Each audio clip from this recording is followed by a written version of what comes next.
முதநிலை தொழிற்பெயர் முதநிலை திரிந்த தொழிற்பெயர் விளக்குக. முதநிலை தொழிற்பெயர் விகுதி பெறாமல் வினை பகுதியே தொழிற்பெயர் ஆதல் முதநிலை தொழிற்பெயர் ஆகும். எடுத்துக்காட்டு தட்டு, உரை, அடி.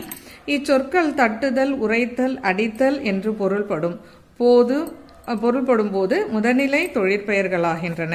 முதநிலை திரிந்த தொழிற்பெயர் இவை விகுதி பெறாமல் முதநிலை திரிந்து வரும் தொழிற்பெயர்கள் ஆகும்.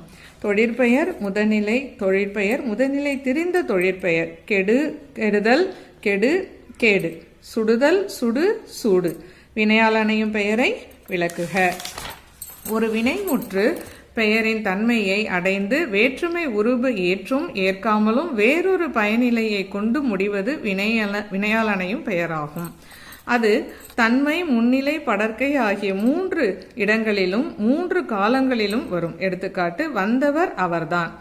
பொறுத்தார் பூமி ஆழ்வார். தொழிற்பெயராகும் வினையால் அணையும் பெயரும் உள்ள வேறுபாடு தருக. தொழிற்பெயர் தொழிலை குறிக்கும். வினையால் அணையும் பெயர் தொழிலை செய்யும் கருத்தாவை குறிக்கும். காலம் காட்டாது தொழிற்பெயர், காலம் காட்டும் வினையால் அணையும் பெயர்.